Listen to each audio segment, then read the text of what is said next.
There's no evidence of any Asian person on the bus and on the lower deck of the bus. He probably would have blown himself to pieces anyway, so how would you know? I mean, so they this say. is an important thing, because you're on the lower deck, yeah. Right? You're not necessarily going to know if there's an Asian guy upstairs. I boarded that bus at Euston. I was about the fourth person to board it. I pushed in, okay? It was hectic out there, and I just wanted to get to work. So I actually stood there, and I asked the bus driver a question. I said, does this bus go to Angel? And then he said, no. And then I looked at him because I tried to get on the previous bus, and the African driver, the same African driver I showed you in that picture, told me you have to get the 30 from over there. So that made me doubt what the number 30 bus driver was saying, because this guy here had told me to get the next bus, and I got the next bus. Anyway, so for that reason I stood downstairs and waited for people to go past me, and they were all asking questions. They were as lost as me and saying, does this bus go here? Does this bus go King's Cross? Does this bus go everywhere? And then no one fit in the description of that guy. I think his name's Hasib Hussein. He's some big hefty guy with a big massive rucksack. Now, I was standing there, people were brushing past me. I never saw no big hench guy with a rucksack go past me. That's it. Now, people might like to speculate that he was already on board the bus from a previous bus stop. I mean, that's something which someone has tried to suggest. I actually saw an individual with a light grey top and a dark grey two-tone rucksack, brown hair, who was sitting upstairs. He had a rucksack, then he came downstairs. I'm standing downstairs, I'm saying, why is the guy sitting upstairs, then sitting downstairs? To me, I came to the conclusion that he must have been the bomber. He must have planted something upstairs, then sat downstairs. And obviously he got off in the minute before the bomb went off, when the bus driver opened the doors for no apparent reason when there was no bus stop. Well, he sounds like an interesting chap, so I don't know if can you just give us as full a description as you can of what he was like? He was a European male in his mid-20s, brown mousy hair. I remember his kind of shower-proof top. It was light grey, and the two-tone rucksack. And that's all I really remember of him. He did look at me hesitantly a couple of times, and I looked back at him. I thought he was just another lost kind of person. I thought that's the reason he was looking at me. And he got off. He was actually the very last person to get off that bus before the driver shut the door, and then the bomb went off 60 seconds or so later. See, now, many people might speculate that how come you can remember so much about this? Most people, when they're on the bus, if you were to tell them who went upstairs, who went downstairs, they would remember nothing. I remember this like it was yesterday. I mean, for some reason I was standing there. I was really thinking I shouldn't be on this bus. I should be on the bus in front. That's why I was getting a bit agitated there, and I was seeing what was going on, the delays, and I was looking out the window and saying, why the hell is this bus getting nowhere? So when you're in that state, looking at things and questioning everything, that's how I am as a person, I suppose.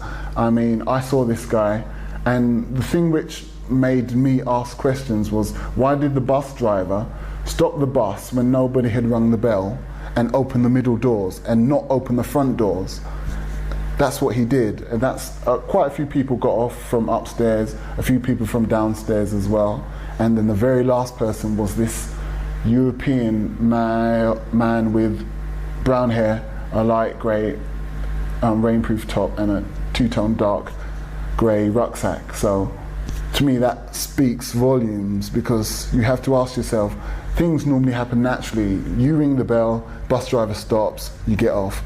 The bus driver doesn't just stop, open the doors and no one rang the bell, okay? That's all I'm saying. That was an irregularity which drew my attention. Right, okay everyone. Thanks for making it down here today. Today we're going to deal with something which many people have tried to find out a lot about, which is the Peter Power terror drills. These were 4 terror drills which were concurrent with the explosions, more or less, on July the 7th, 2005. And many people have asked me after reading my book or hearing about it, what I saw about it, because I only briefly mentioned what I saw. Some of you may not know, there was what they call a triage point on Tavistock Square itself, on the grass of Tavistock Square. And I saw this in the first 60 seconds when I ran down Tavistock Square after fleeing my flight from the bus which was blown up. So you've got to ask yourself, if I saw this, I saw the bandaged man, I saw a man with a camera, I heard wailing voice, I looked across the road and I saw a young man in a fluorescent bib. If you take a look at the handout I've made, it shows you on the second point, the young man in a fluorescent bib across the road. Now, there were people who were actually trained. They were part of this terror drill which Peter Power says up to 1,000 people were involved. Now, 1,000 people involved, that means there are at least 250 in each location. So we have to ask ourselves, who were these people? Can we identify them? And maybe there were more than 4 actual locations, because there was a lot of radio talk about there being 6 locations. Can I initially? Briefly, Yeah. and ask you, because I've heard another complete different version of it. Mm-hmm. That is to say, that this exercise was simply a PowerPoint presentation in a room with a few people with simulated participants. In other words, 1,000 simulated people. Well, that goes against what Peter Power said himself and what I saw that day in Tavistock Square in the aftermath of the 4th explosion. I've got a few pictures of the actual terror drill, because what happened was there was a terror drill earlier at 8:15. A lot of people are unaware of this. They don't know the difference between the terror drill and then the people in the aftermath, the walking wounded. You see, if you look at this picture here, this was the actual terror drill itself. There were people outside at 8:15. You can see the workers. Some people are just, there's some Transport for London people. There's this lady in a bib here. There are these people in this warm protective stuff. None of these people's face is dirty and marked with the soot from the underground. That's one of the things you notice in this picture. There's a chap from the underground there, a lady having a little conversation and a smile with a colleague of some sort. And there are 3 images in this series which were taken at the same location, the same day at 8:15.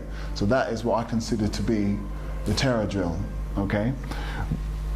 Unlike that, we have post the actual terror drill, where there are people walking about after the actual explosions taking place. As you can see, there's a lot of different stuff going on. People have real blood, people have soot and dirt from the underground, and so on and so forth. So that proves there in itself that the difference between the actual terror drills, which were done and dusted by 8:15, 8:20, and then the actual explosions, which many people lost their lives in. I think I've got another picture. This is a walking wounded at the location of Brunswick Square. So if you look at that, there's Brunswick Square in the background. Her face is covered in soot and ash. This is one of the people on the terror drill. Actually, that's later. If you look at this woman, she's walking around wearing one of these coats with a blanket, offering it to someone. And this is Tavistock Square, which was 9:47, an hour later. This chap here is called Tony Calabrese.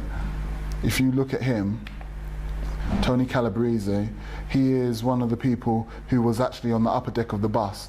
He leapt off the bus and trying to save himself. His girlfriend, Tanya, Calabrese saw the people drawing the actual safety danger tape, please do not cross tape, across the Tavistock Square from the corner to the square itself.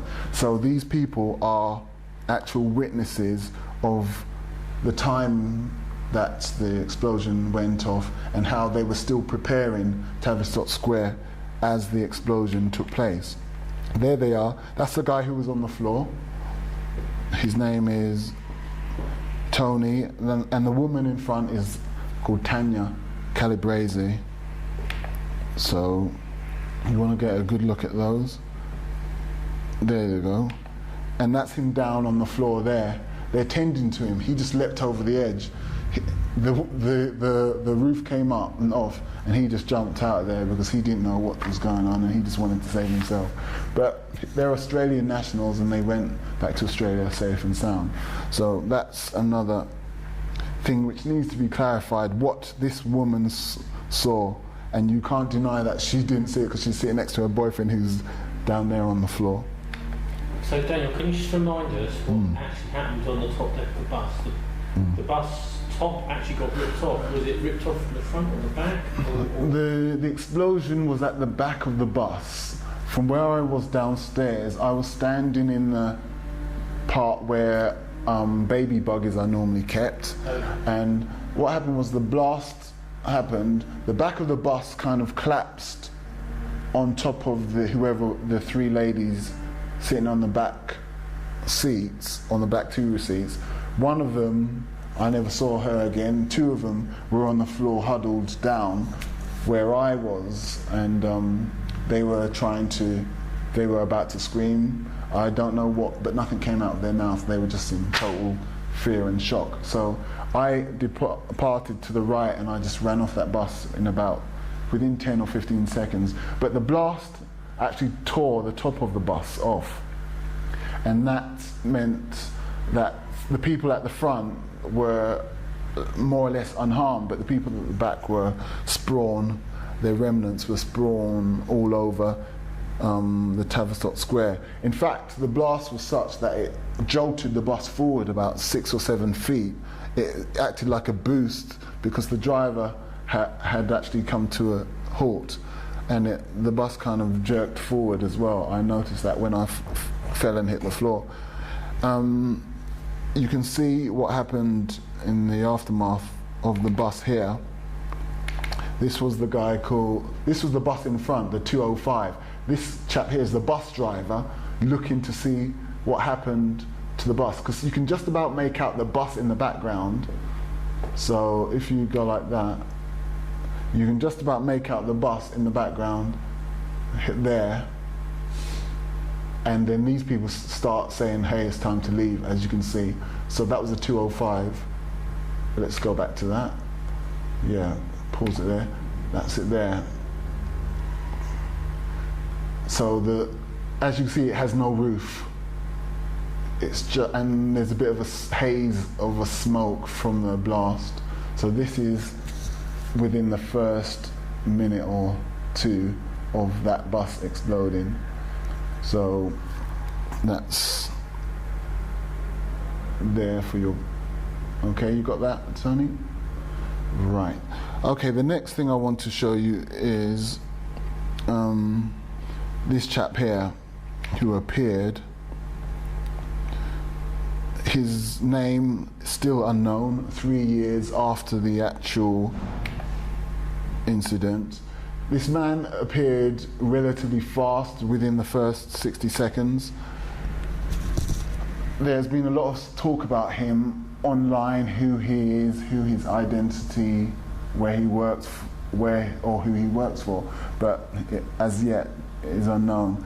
He was, it turned out, one of the people involved in the terror drill, one of the 1,000 or so people that Peter Powell spoke of. And I realized this because he was also spotted in Russell Square in the aftermath of the Russell Square, and then he was taken to Tavistock Square an hour later. If you want to have a look at this footage here, you'll be able to see how his journey went. Let me see, these guys carrying him off. Oh, that's him. I think we've seen that one. I think I'll move on for the moment and show you actually the map of where the bomb took place, and how, if you zoom in, this was where this guy was here, and the bomb was up here at the front. So you have to ask yourself, how can a man be on board the bus and actually receive such injuries and then be ahead of the bus, when there was a lady who was covered in blood from the bus, the same blood that you see splattered up all over the British Medical Association. She was behind the bus at the time, so it gives you an indication of the blast's direction and where the people who died were located. This interesting character was located further up here, which is... that's quite an important addition. Can you just explain how you know that person was there just seconds after? Because I heard his voice initially. He was wailing, lying on the pavement, wailing, and as if he'd sustained some kind of injury. And the woman who was covered in blood from the shower of blood which was thrown over her as she walked behind the back of the bus, I was actually helping her at this point and trying to take her to a location further down the Tavistock Square, which was called Linton House, which is around here, not far from that bus stop which I just showed you people scattering from.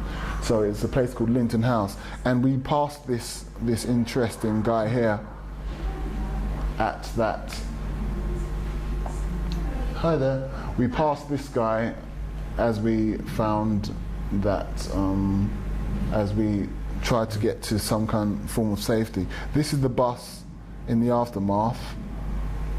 As you can see, the back is like totally collapsed.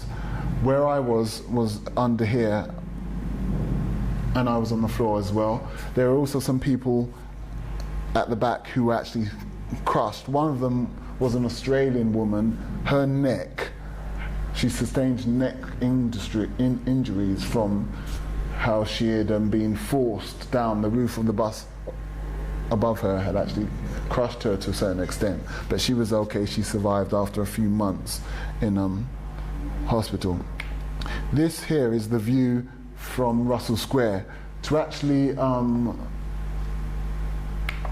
what's going on? To actually move from Russell Square, you'd have to come out of here and walk down there, and that is where the actual terror drills were. That is a place called Brunswick Place. Yeah, the place called Brunswick Place, and that is where the real terror drill from the morning at 8:15 was carried out, and then the later one, you see the people with faces covered in ash and soot from the real explosion eventually turned up about an hour later. Okay, now this is some footage of the bomb's aftermath. This committee, all three surgeons went out. This committee, all three surgeons went out outside the gate. This committee, all three surgeons went out. This committee, all three surgeons. This is one of the guys from the BMA. Outside the gate and saw this absolute carnage.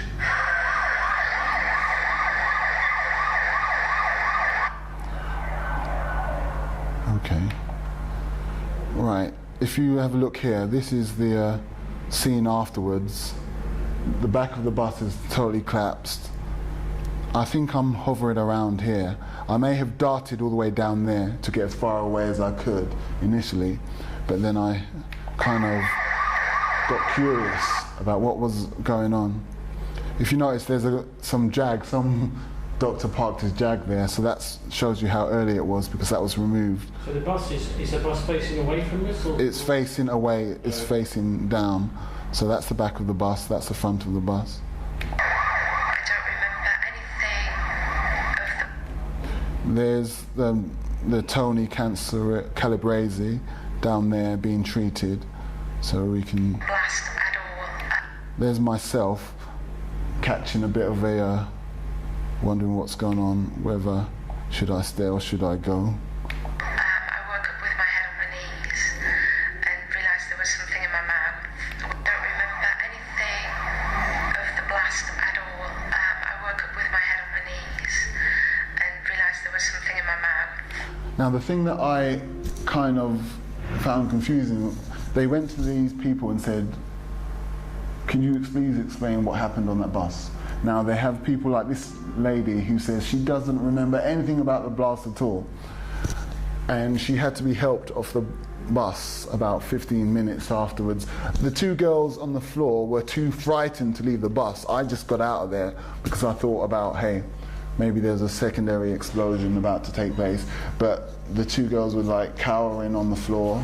Obviously they had no idea what was going on, but I knew instantly that it was a bomb, so I decided to get out of there.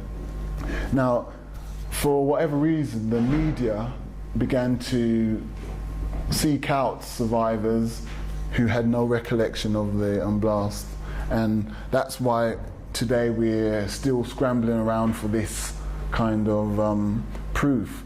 And the only proof up until now that things were pre-planned are Peter Power himself. So what I'll do is I'll go on to something to do with Peter Power, but first I'll show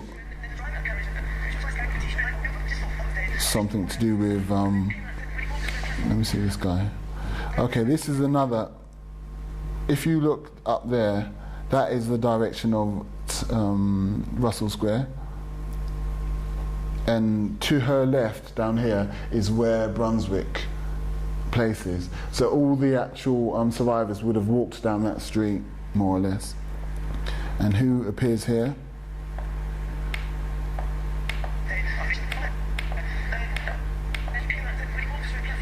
Okay. There we have an interesting character. This person here, this is a man by the name of Peter Jones, or we assume his name is Peter Jones, but he is the person who was supposed to have been on board the same bus as myself and witnessed an Asian man acting strange with a rucksack. So there again, we have to ask ourselves, what is this man doing here in this location? We know he's walking towards the direction of the terror drill, which is about 2 minutes from where he is, the terror drill in Brunswick Place. So again, how can a man be on the bus in Tavistock Square and be at this location? Is he like the bandaged man who was at the terror drill and then repurposed? Anyway, this man had a lot to say about what went on the bus, even though he purported to be on the lower deck, and I never saw anyone fitting his description on the lower deck of the bus. I was the only male passenger on the lower deck of the bus in the last phase, and there were about 3 females and the bus driver, and that was it on the lower deck. Okay. Right. Are there any questions so far? Yeah. You're one of the weirdest things about the bus bomb for me is there's a strange picture with everybody who was on the top deck sort of stood on the top. I don't know if you've seen that picture, and they look as if they're a bit lost. And they're not sure where they're supposed to be going. Now, I don't understand why those people were still there. If it was me, I would have got off the bus straight away. And I wonder if you've got any idea. I mean, was the stairway blocked or anything like that? The stairway was destroyed. So that's quite simply the reason why many people had to wait for some assistance to actually get off the bus. The stairway had collapsed There was one woman who tried to get down there. Eventually, actually, she waited for someone, and she was actually extracted. But no one else got off that bus unassisted, apart from there was an old African man and another woman who kind of slid down the sloping back of the bus, and I saw them get off and walk down towards UCL, and there's evidence of that on the web. But other than that, everyone else had to wait to be extracted. It was quite confusing because the first thing I saw was those guys scratching their heads standing at the top of the bus as I got 25, 30, 40 meters away from it. And to me, it just didn't add up. If the bus had no roof, something had destroyed it, but there were people there. So that was one of the first things which said, oh, this is going to be one confusing day, you know. So I hope that answers your question to a certain extent.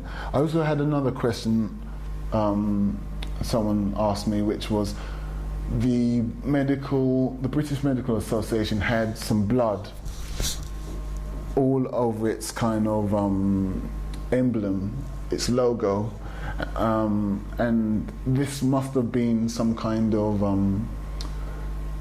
occult symbology or something, somebody said, and they must have deliberately done that. I said no, the blast actually tore people and flung limbs and parts hither and thither, and I'm not surprised when I saw the amount of blood on the actual British Medical Association itself, because I saw people walking down, their coat was showered in blood.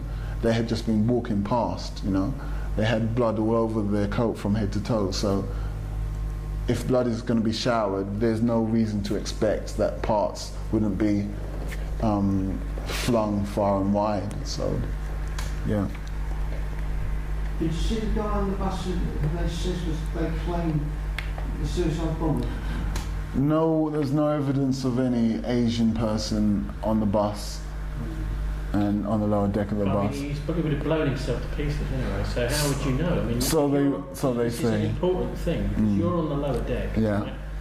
Right? You're not necessarily going to know if there's an Asian guy upstairs.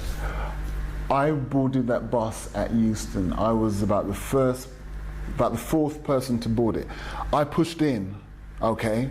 It was hectic out there, and I just wanted to get to work. So I actually stood there, and I asked the bus driver a question. I said, does this bus go to Angel? And then he said, no. And then I looked at him because I tried to get on the previous bus, and the African driver, the same African driver I showed you in that picture, told me you have to get the 30 from over there. So that made me doubt what the number 30 bus driver was saying, because this guy here had told me to get the next bus, and I got the next bus. Anyway, so for that reason I stood downstairs and waited for people to go past me, and they were all asking questions. They were as lost as me and saying, does this bus go here? Does this bus go King's Cross? Does this bus go everywhere? And then no one fit in the description of that guy. I think his name's Hasib Hussein. He's some big hefty guy with a big massive rucksack.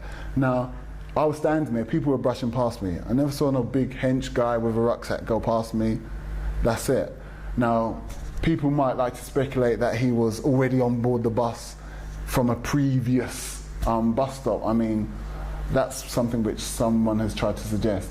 I actually saw an individual with a light grey top and a dark grey two-tone rucksack, brown hair, who was sitting upstairs. He had a rucksack. Then he came downstairs. I'm standing downstairs. I'm saying, why is the guy sitting upstairs, then sitting downstairs?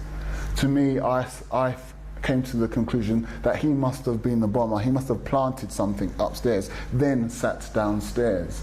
And obviously he got off in the minute before the bomb went off, when the bus driver opened the doors for no apparent reason when there was no bus stop. Well, he sounds like an interesting chap, so I don't know if can you just give us as full a description as you can of what he was like? He was a European male in his mid-20s, brown, mousy hair. I remember his kind of shower-proof top. It was light grey and the two-tone rucksack, and that's all I really remember of him. He did look at me hesitantly a couple of times, and I looked back at him. I thought he was just another lost kind of person. I thought that's the reason he was looking at me, and he got off. He was actually the very last person to get off that bus before the driver shut the door, and then the bomb went off 60 seconds or so later. See, now, many people might speculate that how come you can remember so much about this? Most people, when they're on the bus, if you were to tell them who went upstairs, who went downstairs, they would remember nothing. I remember this like it was yesterday. I mean, for some reason I was standing there. I was really thinking I shouldn't be on this bus. I should be on the bus in front. That's why I was getting a bit agitated there, and I was seeing what was going on, the delays, and I was looking out the window and saying, why the hell is this bus getting nowhere? So when you're in that state, looking at things and questioning everything, that's how I am as a person, I suppose. I mean, I saw this guy, and the thing which made me ask questions was, why did the bus driver stop the bus when nobody had rung the bell and open the middle doors and not open the front doors? That's what he did, and that's quite a few people got off from upstairs, a few people from downstairs as well, and then the very last person was this European man with brown hair, a light grey rainproof top, and a two-tone dark grey rucksack. So to me that speaks volumes, because you have to ask yourself, things normally happen naturally. You ring the bell, bus driver stops, you get off. The bus driver doesn't just stop, open the doors and no one rang the bell, okay? That's all I'm saying. That was an irregularity which drew my attention. And then here we have the African bus driver from the 205 in front staring at what remains of the bus to the rear. Let's see if we can zoom in on that. Yeah, just about we can see the bus without a roof. And people were just in a panic. I actually picked myself up off the floor and just ran straight down towards this bus stop here, and I was just kind of incredulous when I turned around and saw the people at the top of the bus scratching their head as if, hey, what's going on? It was just very confusing for that moment.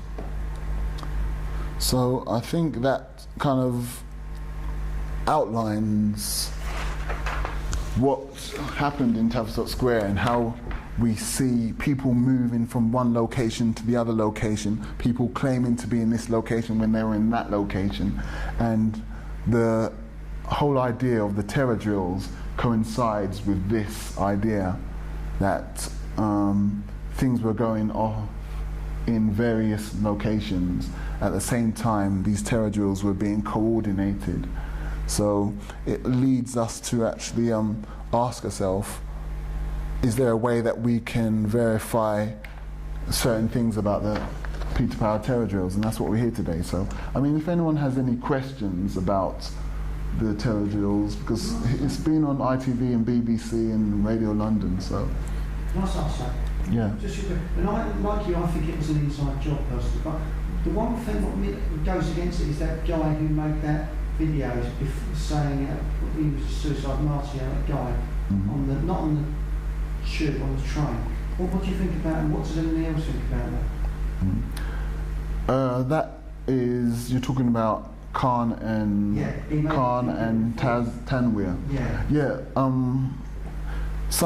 There's information about Khan and Tanweer that they were already signed up to do jihad, and they had gone to Pakistan to do jihad and made those videos for that, but then it was cancelled, and then they came home, and then they got picked up by British intelligence and were somehow used but what you've got to understand is the two of them, they did a video because, hey, they believe in that, they believe in jihad, but that is slightly different from saying they planned and executed 7/7 on their own. with bar soap or chapati flour or whatever they say. Yeah, so I mean, but the one thing which goes against it being coordinated by them is, in fact, Hasib Hussein. Was he part of the training, the group of people who were training to do jihad? He was just a teenager who lived with his parents, and somehow he's been credited with destroying the bus bomb, whereas I was on board that bus and I never saw him. So that just makes me naturally ask questions about the first two. You saw the MI5 Jesus plant the bomb or something?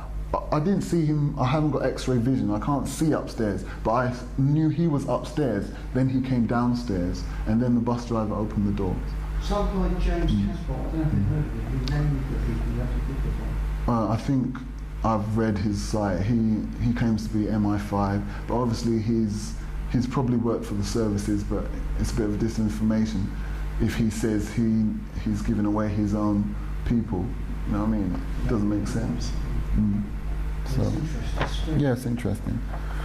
Yeah, so okay, so we've got a conjecture here that Hasib Hussein, the guy who's supposed to I think we've got some. Yeah, what's that about? Upstairs.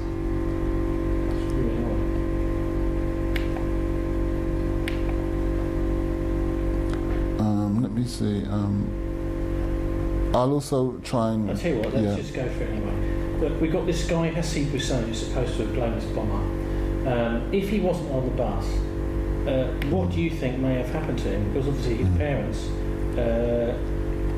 may believe, or some people in Leeds, where he's from, Beeston area, may believe that that he's done this. So if he wasn't on this bus, if what you're saying is correct, have you any idea what happened to him, or where he died? That's a very strange one. I mean, you've got to understand that terror is quite a big business for some people. So they have ways of disposing of people pretty.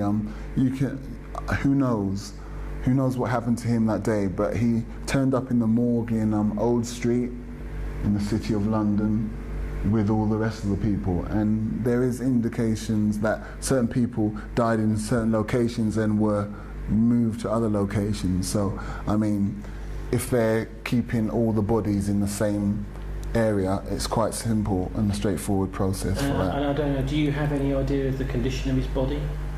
No, because you see, these are really crucial facts. I mean, maybe the family do, maybe the family have seen the body. That is another piece of evidence that we've really not seen. Is that obviously if the guy's a suicide bomber, there's not going to be a lot left of his body. It's going to be putting back together body parts, really, into a body bag and into a coffin, for the funeral. So this is another aspect of it I'm curious about, is how much is actually known, to your knowledge, about whether families got these bodies back intact. That's true. There is some footage which I don't think people have focused on enough. There's a picture of Tanweer and Khan outside the Leeds train station. Let me see if I can pick it up. Luton, you mean? Tanweer and Khan outside the Leeds train station. Let me see if I can pick it up. Luton, you mean? Luton, yeah. See if I can get it. If you examine it closely, you'll notice something. Okay, let's see.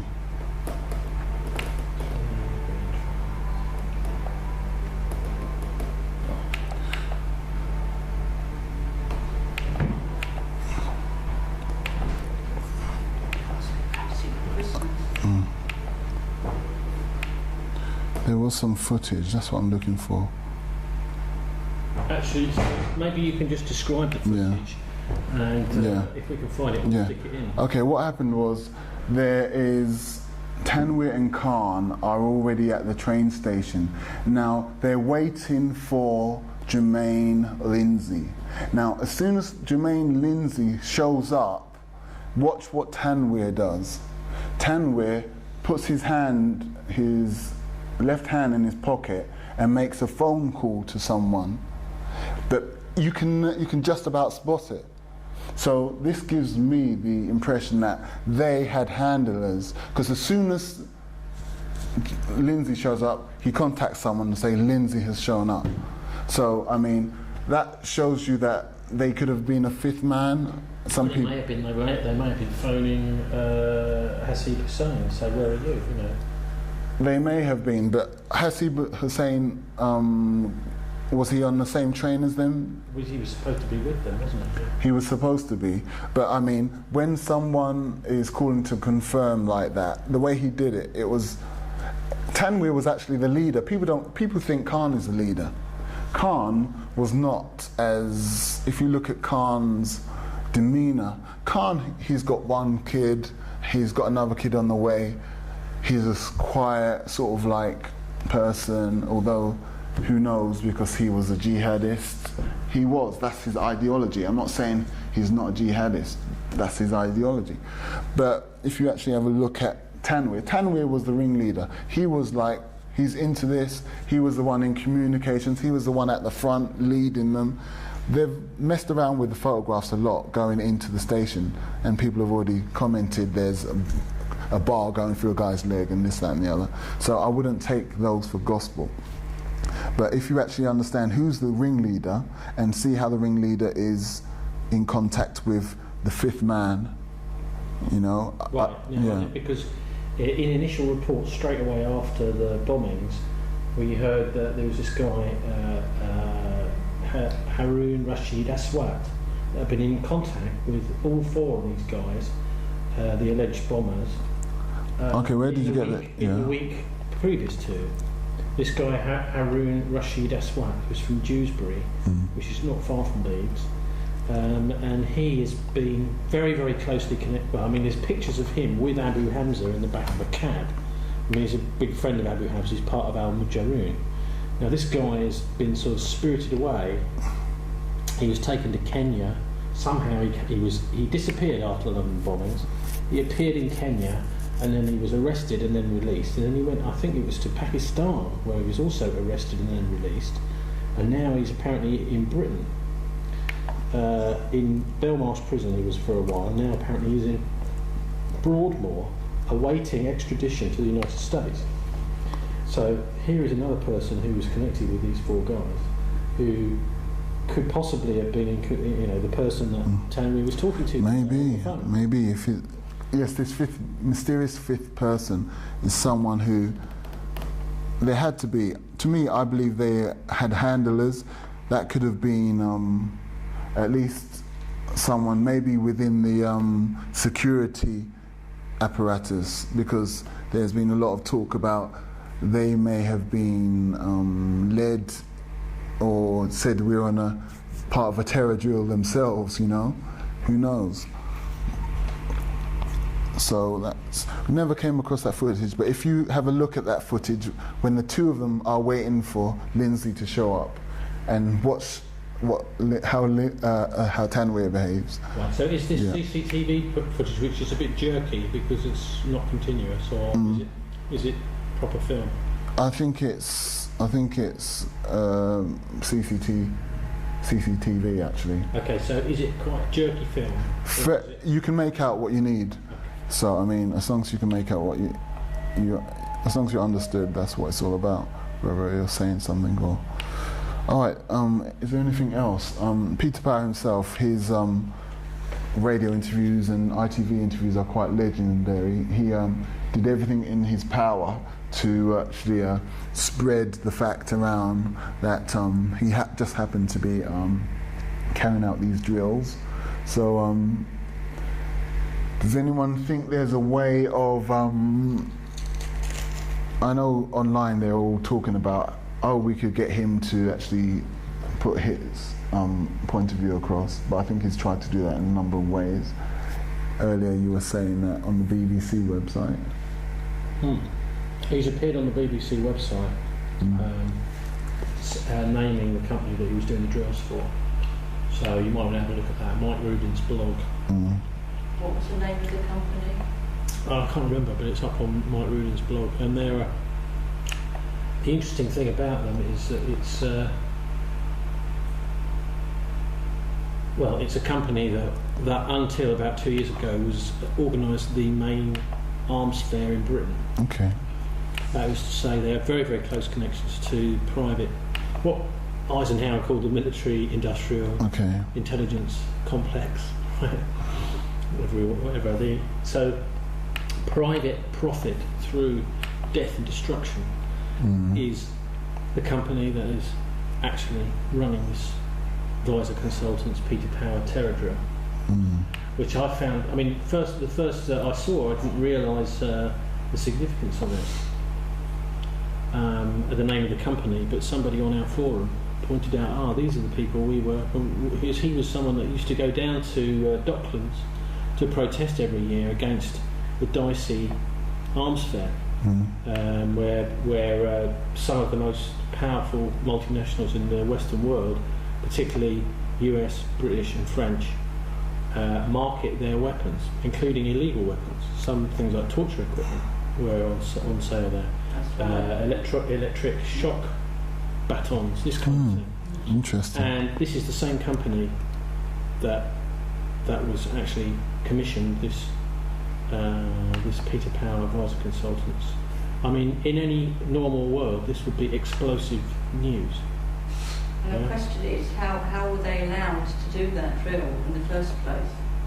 Because they must have had permission. They do drills all the time. Yeah, it's true. Yeah, they do a lot of drills. And I think the thing is, why is it that this is not of no interest to the police? Mainstream media, Well, to the police as well. Yeah. Anyone that's actually investigating the London bombings. Now, it looks to me as if the police have pretty much given up on it all. What's your personal take on the bombs? What do you personally think? Well, I think the public and the press and the political classes have been conned by the London bombings into being getting behind further wars against Arabs for oil.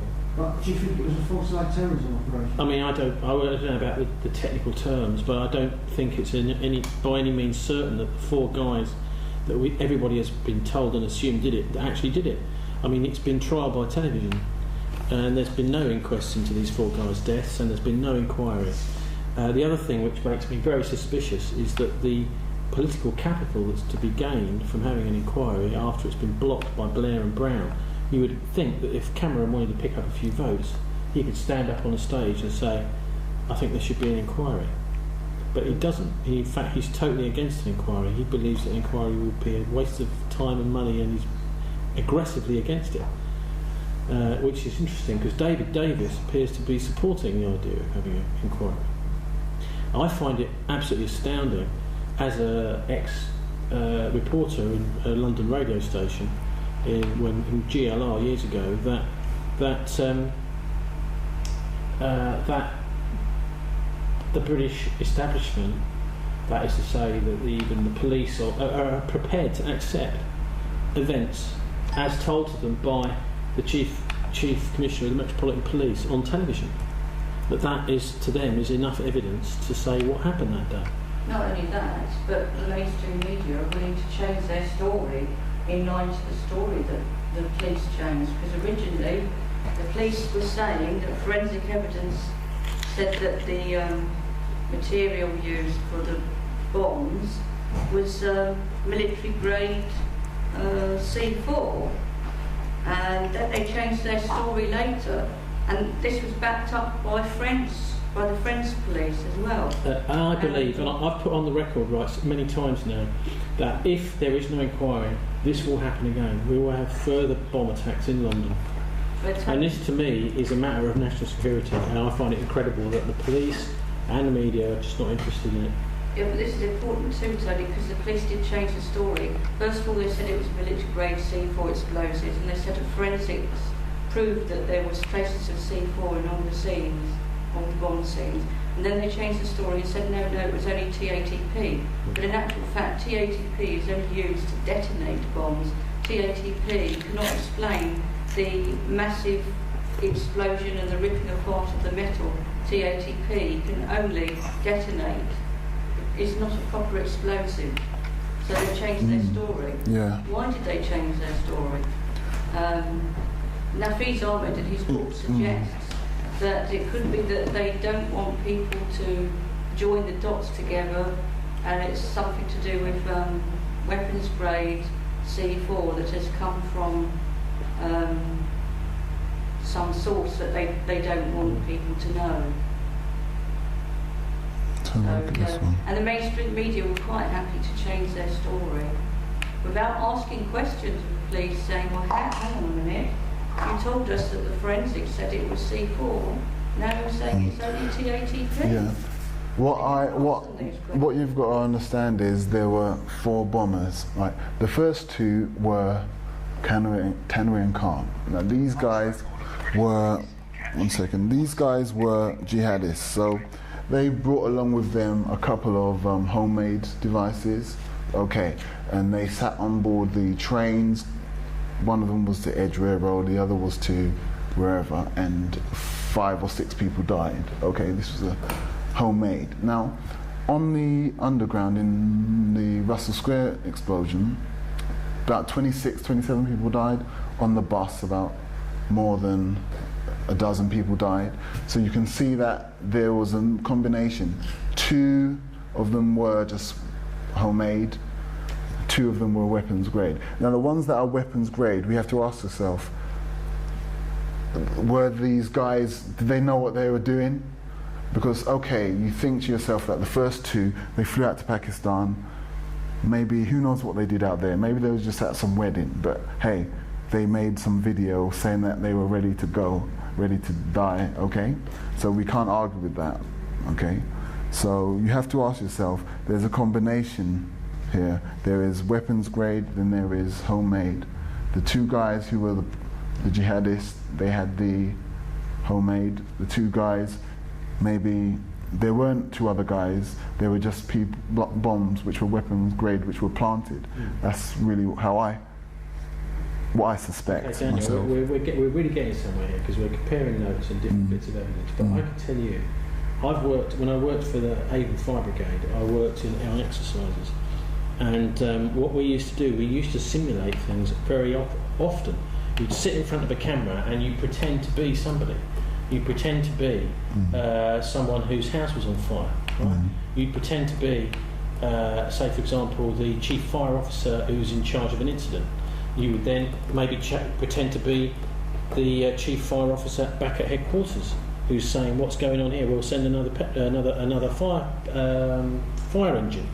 You might then pretend to be somebody who's actually on the ground. You know, you've got the right hat on or whatever, and you're in front of a camera. Now that's how they conduct exercises. And I think it's quite feasible that Tanweer's video is just part of a terrorist exercise. Having actually seen, and myself, been in front of cameras pretending to be somebody for a fire training exercise. So he might have actually just been making the video thinking he was just acting the part. I think it's quite feasible. To me, I think that is not really...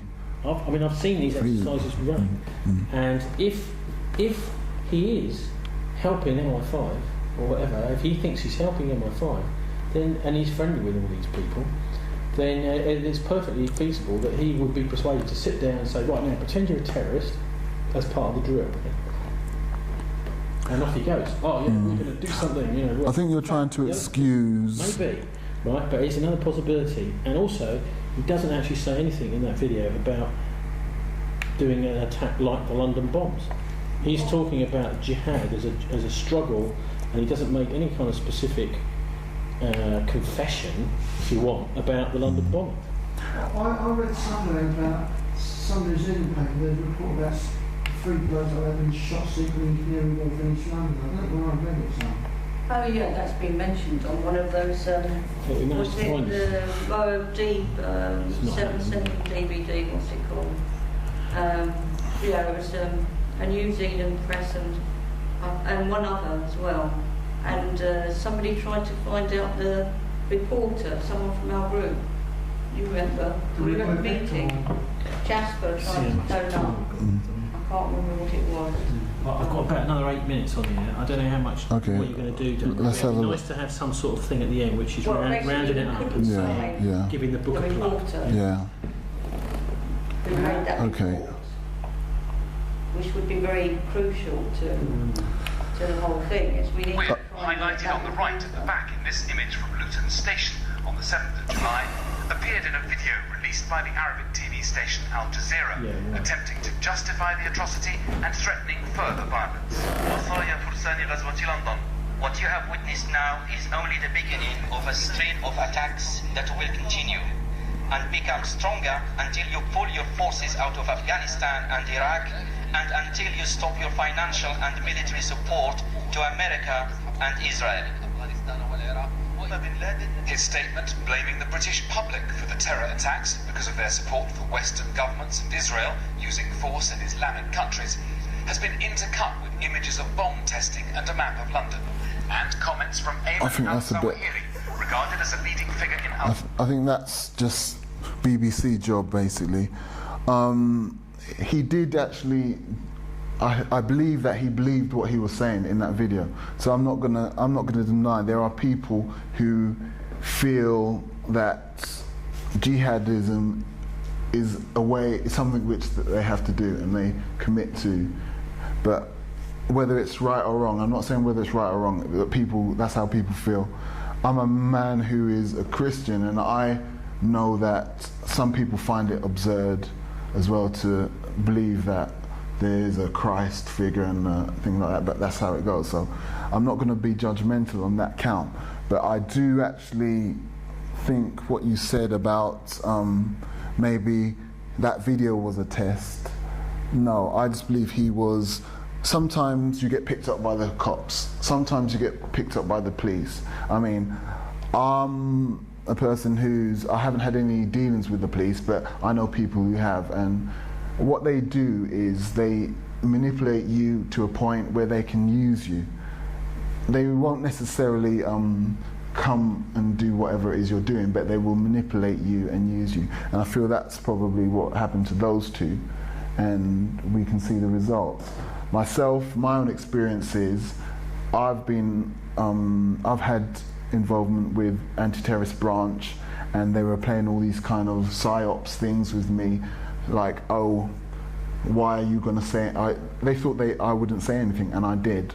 And then I totally locked myself off for a few months and decided what I'm going to do, because these people, I realized I saw something then.